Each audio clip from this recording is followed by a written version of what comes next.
Hello and welcome to SKB shots. Norway 28 years తర్వాత world cup కి qualify అయ్యారు.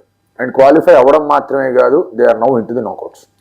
Last match ఉంది, it's going to be a fantastic match కనిపించబోతోంది. పెద్ద test కూడా ఉండబోతోంది. నార్వేకి అగేన్స్ట్ ఫ్రాన్స్ గ్రూప్ టాప్ చేస్తారు ఏదైనా క్వశ్చన్ మార్క్ కూడా ఉంది. ఎందుకంటే 1998లో వాళ్ళు బ్రెజిల్ని అప్సెట్ చేశారు ఒక 2-1 విక్టరీతో. సో ఇక్కడ ఫ్రాన్స్ ఏమైనా అప్సెట్ చేస్తారని చెప్పేసి అందరూ ఎదురు చూస్తున్నారు. అండ్ వాళ్ళు 28 years తర్వాత ఎట్లా క్వాలిఫై అవ్వగలిగారు, what were they doing in other European competitions, and ఈసారి కాంపిటీషన్ వాళ్ళకి బాగా ఏది కలిసి వచ్చింది దాని గురించి మాట్లాడుకుందాం. Let's get started. నార్వే గురించి చెప్పుకోవాలంటే కనుక 1994, 1998 రెండు సార్లు కూడా ఫీఫాకి వాళ్ళు క్వాలిఫై అయ్యారు. 1994లో ఆల్ఫీ హాలండ్, ఎర్లింగ్ హాలండ్ వాళ్ళ ఫాదర్ ఆడారు. అతని కెరియర్ వాజ్ కట్ షార్ట్. నీ ఇంజరీ అయింది, డెవాస్టేటింగ్ నీ ఇంజరీ అయింది. దానివల్ల మళ్ళీ తర్వాత ఆయన రిప్రజెంట్ చేయలేకపోయారు నార్వే. 1998లో నార్వే క్వాలిఫై అవ్వడం మాత్రమే కాదు, ఇన్ఫాక్ట్ రౌండ్ ఆఫ్ 16 కూడా వెళ్ళింది. ఇటలీ వాళ్ళని ఎలిమినేట్ చేసింది 1998లో. ఆ తర్వాత క్వాలిఫై అవ్వడం చాలా రోజులు వాళ్ళు క్వాలిఫైయర్స్ ఆడారు, కానీ ఆ క్వాలిఫైయర్స్ ఆడి యూరోపియన్ క్వాలిఫైయర్స్, ప్లే ఆఫ్లు అన్నీ ఆడారు, కానీ ముందుకు రాలేకపోయారు. అట్ ద సేమ్ టైం యూరోస్లో కూడా వాళ్ళ పర్ఫార్మెన్స్ అనేది అంతంత మాత్రంగానే ఉంది. అక్కడ కూడా వాళ్ళు పెద్దగా ఏమీ సిగ్నిఫికెంట్గా చేయలేకపోయారు. So they were just waiting ఎప్పుడెప్పుడు వాళ్ళకి అవకాశాలు వస్తాయి, ఏం జరుగుతుంది, ఏంటి పరిస్థితి అని. Till 3 years back when suddenly Erling Haaland was spotted. English Premier లీగ్కి ట్రాన్స్ఫర్ కొట్టాడు. అప్పటికే గోల్స్ బాగా బుండెస్ లీగాలు అదరగొడుతున్నాడు, కుమ్మేస్తున్నాడు, దంచేస్తున్నాడు. ఇంగ్లీష్ ప్రీమియర్ లీగ్కి వెళ్ళినప్పుడు అందరి దృష్టి కూడా అటువైపు వెళ్ళింది. ఈ బుండెస్ లీగా నుంచి ఇంగ్లీష్ ప్రీమియర్ లీగ్కి వెళ్తున్నాడు, ఏం చేస్తాడు, అక్కడ ఏం జరగబోతోంది, మాంచెస్టర్ సిటీకి వెళ్ళాడు, ఏంది కథ అంటే గోల్స్ మీద గోల్స్ స్కోర్ చేసుకుంటూ వెళ్ళిపోయాడు.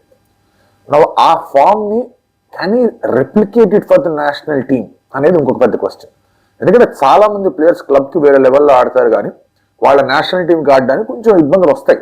ఎందుకంటే నేషనల్ టీం మీరు ఎప్పుడోగానే ఉండరు, ఎక్కువసేపు మీరు నేషనల్ టీంతో ఉండరు. మీరు సంవత్సరంలో 8-9 months మీరు క్లబ్స్ టీంతోనే ఉంటారు. అలా వచ్చినప్పుడు ఆ కాంట్రిబ్యూషన్ అనేది పాజిటివ్గా ఉంటుందా లేదా అనేది కూడా అర్థం కాదు.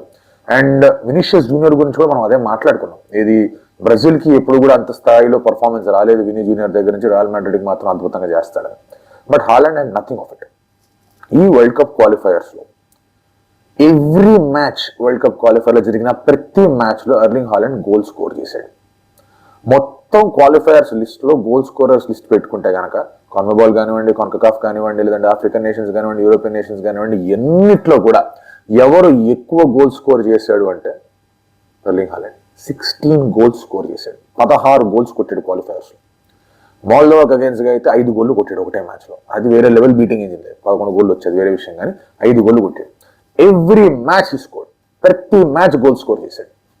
And Erling Haaland was the pathway on which Norway వచ్చి ఇక్కడ ఫీఫాకి క్వాలిఫై అయ్యారు. సో జనరల్ అదే మనం మాట్లాడుకుంటూ ఉంటాం that when you're representing a country, ఏ విధంగా మీరు మీ వరల్డ్ కప్ క్వాలిఫికేషన్ కానీ వరల్డ్ కప్ రిప్రజెంటేషన్ కానీ దోహదపడతారో that decides how great player you are. క్లబ్స్కి అద్భుతంగా ఆడుతూ ఉండొచ్చు, but only once you do it for your country ఆ లెగసీ అనేది ఉంటుంది, ఒక రిమార్కబుల్ ప్లేయర్ అనే ముద్ర అనేది వస్తుంది. That is there with every sport, every team స్పోర్ట్తో ఉంటుంది అది.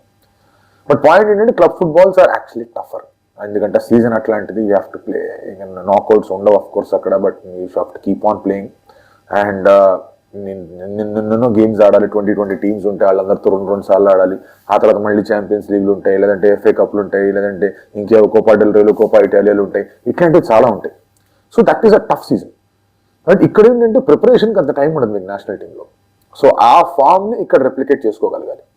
అలా చేసిన వాళ్ళందరూ they have been great players. ఆ లిస్టులకి మెల్లగా ఎర్లింగ్ హాలండ్ కూడా వెళ్తున్నాడు.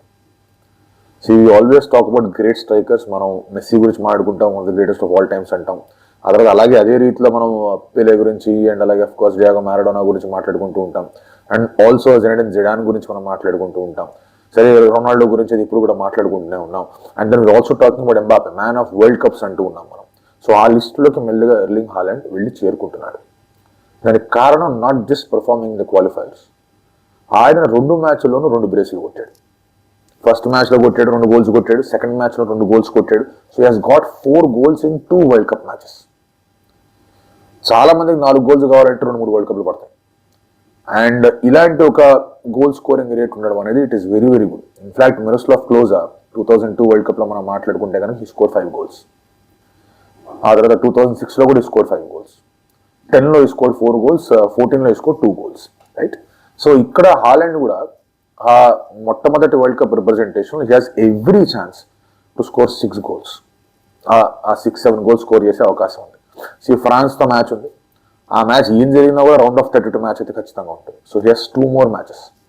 ఆ 2 more matchesలో నార్వే గెలవాలి అంటే కనుక హాలండ్ దగ్గర నుంచి గోల్స్ రావాలి. అఫ్కోర్స్ ఆడేగాడ్, ఆస్ట్రిగాడ్ వీళ్ళందరూ ఉన్నారు, నేను కాదనట్లా. మిగతా ప్లేయర్స్ అందరూ కూడా చాలా చక్కటి రీతిలో సపోర్ట్ చేస్తున్నారు. Coach is supporting them well and all of that.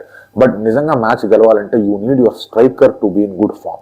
Good form అంటే గోల్కి పంపించే ఫామ్ మాత్రమే కాదు, బాల్ ఎక్కడొస్తుందో గ్రహించగలగాలి, బాల్ని అందుకోగలగాలి.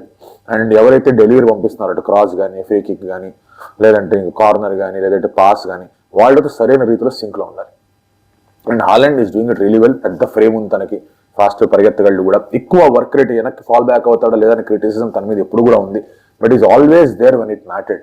మ్యాన్ సిటీ గాడిని లేదా ఇన్ఫాక్ట్ ఇక్కడ నార్వే ఆడుతున్నా కూడా. And Norway is taking on France. France వేరే లెవెల్ టీమ్ లాగా కనిపిస్తోంది. డెంబెల్లే ఉన్నాడు అక్కడ, తర్వాత మీకు ఎంబాపే ఉన్నాడు, గోల్స్ కొట్టేస్తూ ఉన్నారు, కొట్టేస్తున్నారు. డిఫెన్స్ కూడా చాలా స్ట్రాంగ్గా కనిపిస్తోంది.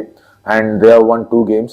వాళ్ళు కూడా ఒక రకంగా చెప్పుకోవాలంటే ఎంబాపే ఇస్ జస్ట్ సేయింగ్ నేను ఉన్నంత వరకు ఫ్రాన్స్కి ఎటువంటి డోకా లేదు అంటున్నాడు. You look at that man, ఏం ఆడుతున్నాడు వరల్డ్ కప్స్లో.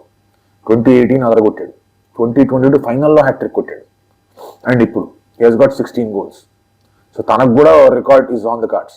తనకి చక్కటి అవకాశం ఉంది to break that record. In fact ఒకటి తెలుసు, హ్యాట్రిక్ కొట్టాడు, మెస్సీ రికార్డ్ కూడా బ్రేక్ చేయొచ్చు. సో అక్కడ ఒక మ్యాన్ ఆఫ్ వరల్డ్ కప్స్ ఉన్నాడు. ఇక్కడ ఐ థింక్ నార్వేని వరల్డ్ కప్కి తీసుకొచ్చిన ప్లేయర్ అని చెప్పుకుంటే ఎర్లింగ్ హాలండ్ అని చెప్పుకోవాలి. So there is greatness on display today for sure. And ఎవరు గెలుస్తారో చూడాలి. గెలిస్తే గ్రూప్ టాపర్స్ అవుతారు. డ్రా అయితే మళ్ళీ గోల్ డిఫరెన్స్ చూస్తారు, ఎందుకంటే హెడ్ టు హెడ్ లో డ్రా జరిగింది కాబట్టి వీళ్ళిద్దరి మధ్య. It is next goal difference. So ఇద్దరు టీంలకి ఒకే పాయింట్స్ ఉన్నాయంటే ఫస్ట్ చూసేది హెడ్ టు హెడ్, వాళ్ళు ఓడించారు వీళ్ళు ఓడించారా అని. అది కూడా డ్రా జరిగిపోయిందంటే కనుక గోల్ డిఫరెన్స్ వస్తారు. So it comes down to goal difference. So yeah, in fact qualification పరంగా అయితే ఈ మ్యాచ్ అనేది అంతా ఇదేంటి మస్ట్ విన్ గేమో లేదా అట్లాంటి గేమ్ అనేది కాదు. But they just want to finish the group on high. చేయగలరా? నార్వే చేయగలదా? హాలండ్ చేయగలదా? It's going to be interesting game.